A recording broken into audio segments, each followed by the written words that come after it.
Hi everyone, I hope you're all doing great today. Okay, the last few days has been incredibly intense, but it's important that we try our best to make sense of what has been going down because things are happening in very quick successions. Okay, so yesterday, President Trump graciously declared Nigeria a country of particular concern, which is what we've been campaigning for such a long time.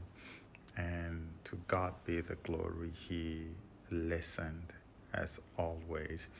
And for people who don't understand what country of particular concern is, country of particular concern is any nation that is particularly in severe violation of religious freedom of any people, um, no matter where it is.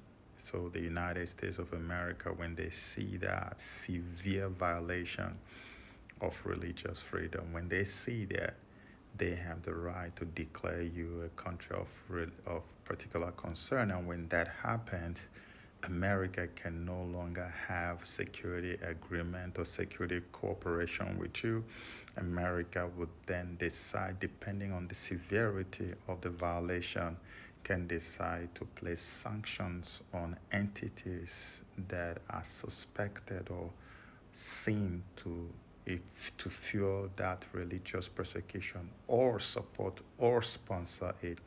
In the case of Nigeria, there are so many allegations out there of individuals in government or in politics who fund the activities of Boko Haram or the Fulani herdsmen or the plethora of other terrorist organizations that come into Nigeria almost on a daily basis.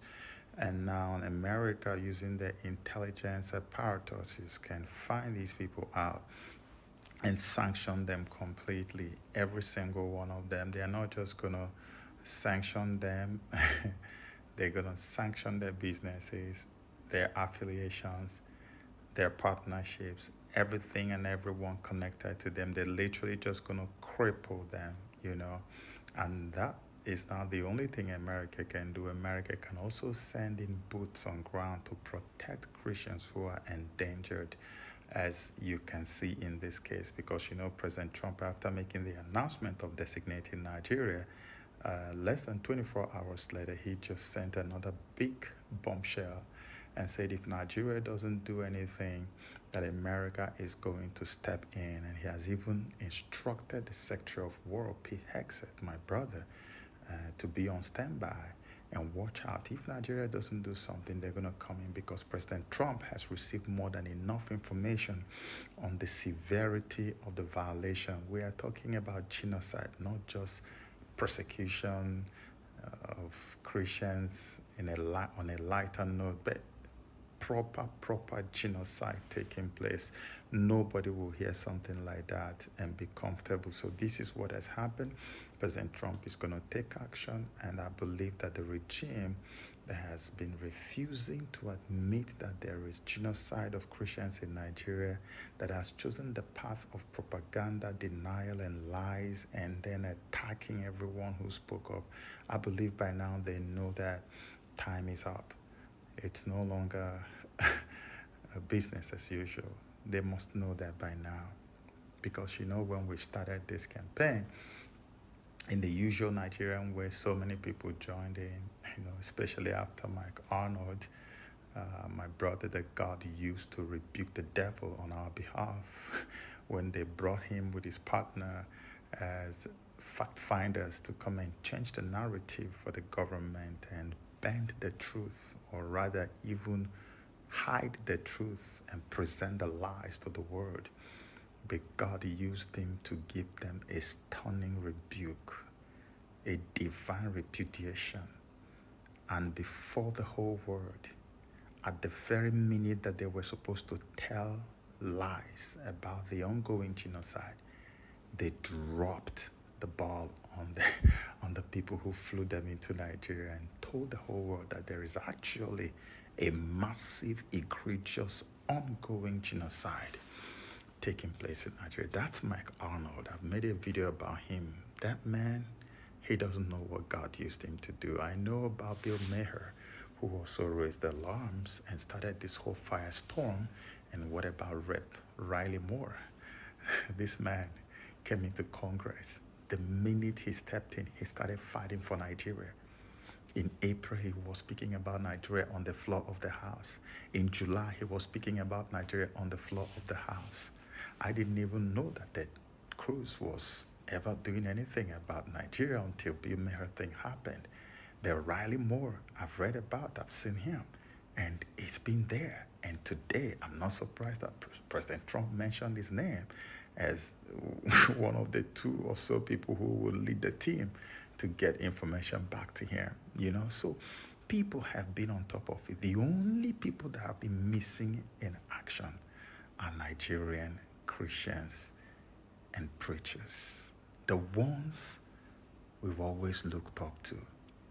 The Baba G.O.s and Papa G.O.s and Mama G.O.s, the bishops, the prophets, the preachers, the senior pastors. Where are they?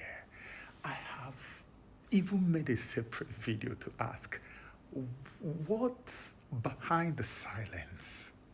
Because the silence has been deafening. But you see, we are living in very strange and interesting times. Why did I say that? I said that because God is trying to teach you who identify as a Christian in Nigeria a lesson you will never learn from any pulpit.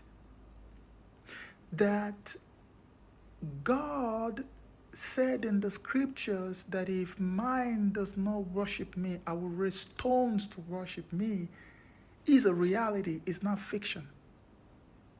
And he's teaching you that lesson now.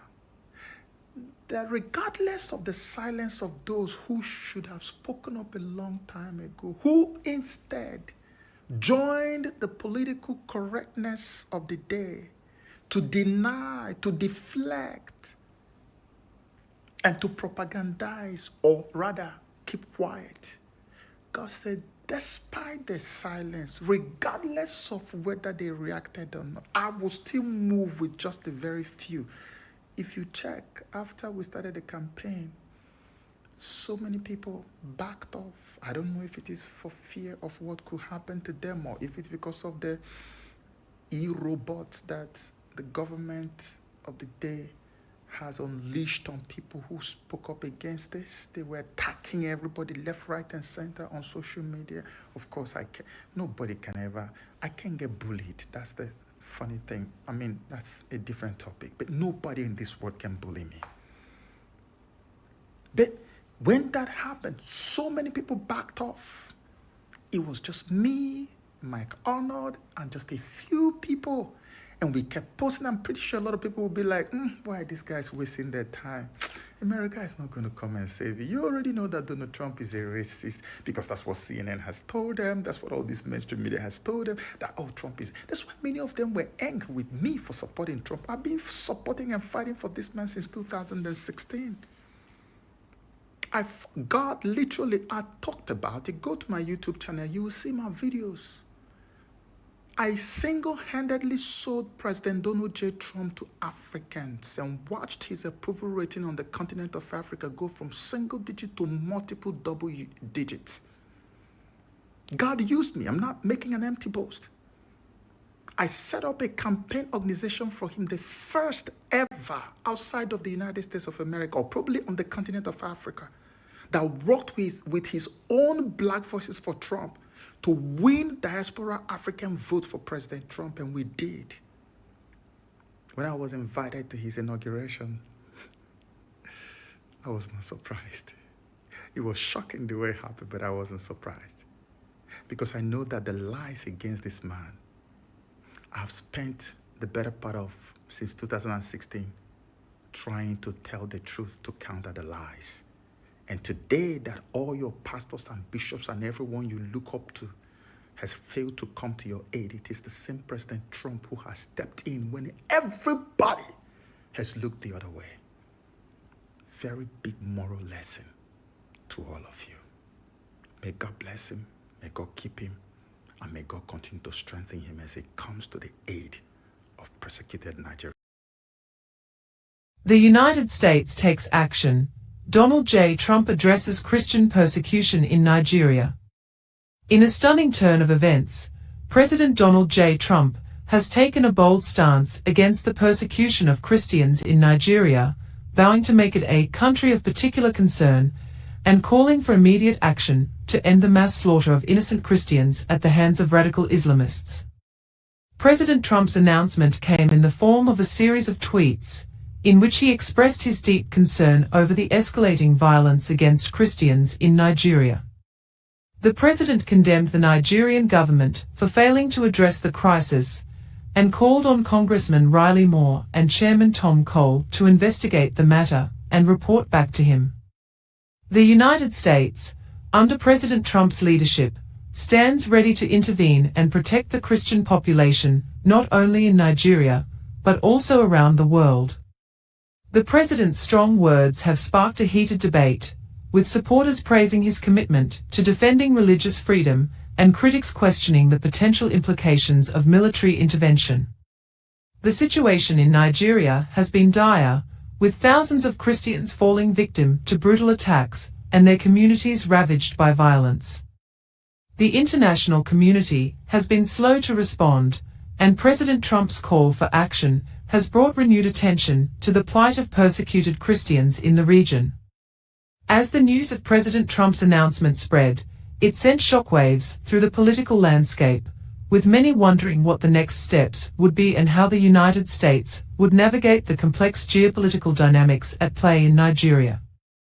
In response to President Trump's tweets, the Nigerian government issued a statement expressing its commitment to addressing the violence and protecting all citizens, regardless of their religious beliefs. The government also pledged to work with the United States and other international partners to bring an end to the bloodshed. The United Nations and other global organizations have also weighed in on the crisis, with calls for a coordinated, multilateral approach to address the root causes of the violence and ensure the safety and security of all Nigerians, regardless of their religious affiliations. President Trump's bold stance on the issue has drawn praise from religious leaders and human rights advocates, who have long been calling for action to address the persecution of Christians in Nigeria. They see the president's intervention as a crucial step towards bringing an end to the senseless violence and protecting the fundamental rights of religious minorities in the region. However, concerns have been raised about the potential implications of military action in Nigeria, with some warning of the risks of escalating conflict and the challenges of navigating the complex dynamics of the region. Critics have called for a more diplomatic approach, emphasizing the need for dialogue and engagement with the Nigerian government to address the root causes of the violence. As the international community grapples with how to respond to the crisis in Nigeria, President Trump's leadership on the issue has put a spotlight on the urgent need to protect religious freedom and address the persecution of Christians around the world. His call for action has ignited a global debate on the role of the United States in defending human rights and promoting stability in regions plagued by violence and conflict. The coming days and weeks will be critical as the United States and its allies work to address the crisis in Nigeria and uphold the rights of all individuals to practice their faith without fear of persecution. President Trump's bold stance on the issue has set the stage for a new chapter in the global fight for religious freedom and human rights, and the world will be watching to see how the situation unfolds. President Trump knows how useless Nigerian security forces are.